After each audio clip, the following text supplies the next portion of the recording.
Soyez bénis, grand papa. Soyez loués, grand papa. Bon, je vois qu'ils sont très concentrés. Bon, je l'ai dit tout à l'heure à vos camarades. Soyez concentrés, ne paniquez pas, ne stressez pas. De toute façon, les questions qui vous sont posées sont en corrélation directe avec ce que vous avez appris pendant l'année scolaire. On ne vous amène pas des questions bizarres qui ne correspondent pas à ce que vous avez vu en classe. Tout ce qu'on vous demande, vous l'avez plus ou moins vu en classe.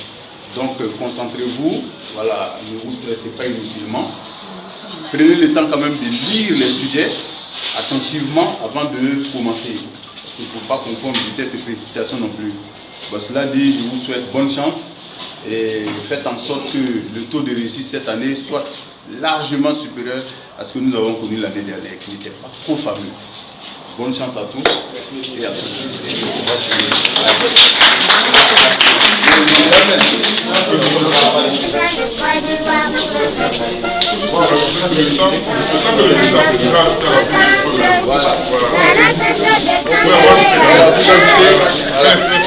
Pas qu'ils soient stressés.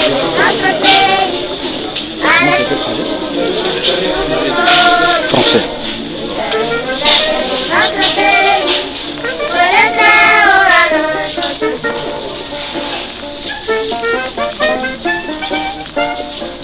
L'étape du lycée classique d'Abidjan.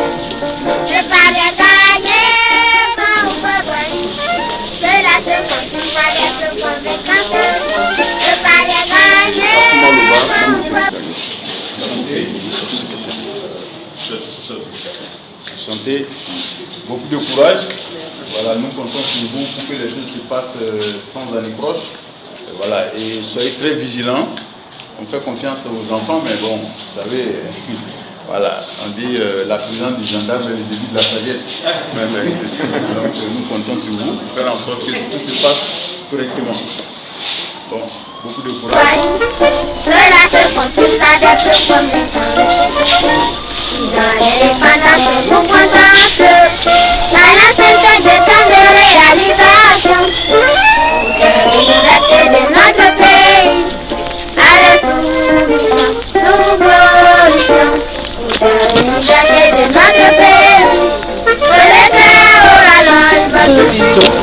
Un point de la situation au niveau du BTS 2022.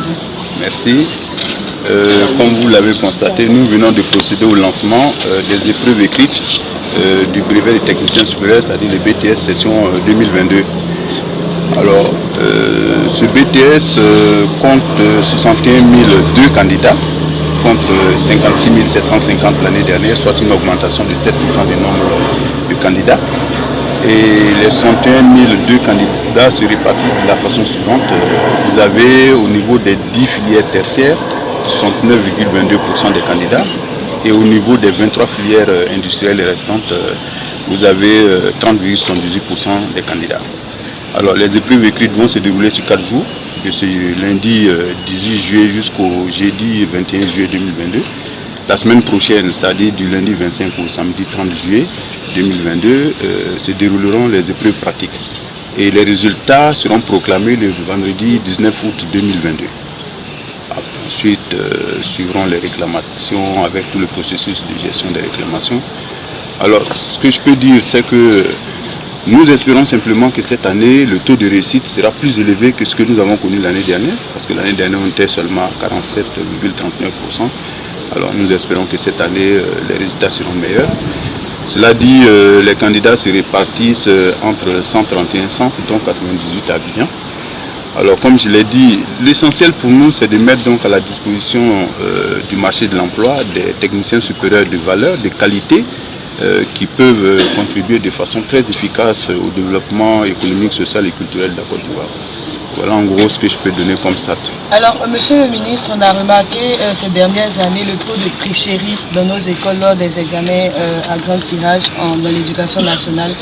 Au niveau du BTS, quelles sont les dispositions que vous prenez pour éviter la fraude? On a pas mal de dispositions qui sont prises, hein, en amont comme en aval, on pourrait dire ça comme ça. Dans l'immédiat, ce qu'il faut constater, c'est que nous avons quand même plus de 6400 surveillants. Ils seront très très vigilants, ne vous en faites pas. Tout est fait pour endiguer la fraude au maximum. Vous voyez qu'en dehors du contrôle physique, on va jusqu'au contrôle électronique. Alors, et il y a des détecteurs de métaux qui sont déployés pour éviter que certains candidats entrent par exemple dans les lieux de composition avec des portables, parce que vous savez très bien que la tricherie WhatsApp est passée par là. Donc nous prenons notre disposition. D'ailleurs, vous verrez que ces dernières années, la chute du taux de réussite est en partie, je ne dis pas totalement, mais en partie liée justement au contrôle accru des candidats. L'année dernière, vous avez annoncé dans ce même centre une réforme du BTS. Où en sommes-nous avec ce processus de réforme? Le processus, il est en cours. Il est financé d'ailleurs par la Banque mondiale via ce que nous appelons le PADES, le projet d'appui au développement de l'enseignement supérieur. Je l'ai maintes fois dit, je le répète une fois de plus, nous avons actuellement 33 filières, dont 10 en tertiaire et 23 en industriel. Alors le tout, au bout de ce processus de réforme, ce qui va se passer, c'est que nous allons voir les filières qui sont porteuses d'emploi. Ces filières-là seront maintenues. Celles qui ne sont pas porteuses d'emploi, elles seront tout bonnement supprimées. Et même les filières qui seront retenues, nous allons revisiter les curricula pour faire en sorte que le contenu des cours soit en adéquation avec le profil de compétences recherchées sur le marché de l'emploi. Ce qui revient à dire que les curricula seront actualisés de commun accord avec le secteur privé. Merci. Nous en avons encore en gros pour 1 an, parce que de toute façon, ne vous en faites pas, nous sommes obligés de finir dans les délais impartis par le financement Banque mondiale. D'ici 1 an, on aura fini. C'est vrai que nous avons anticipé sur certains plans, pas totalement sur certains plans, ne serait-ce qu'au niveau de la façon d'organiser les examens du BTS, nous avons anticipé. Et lorsque la réforme sera achevée, là, les choses seront totalement... disons, porter à la connaissance de tous les acteurs du système éducatif. Merci. Merci.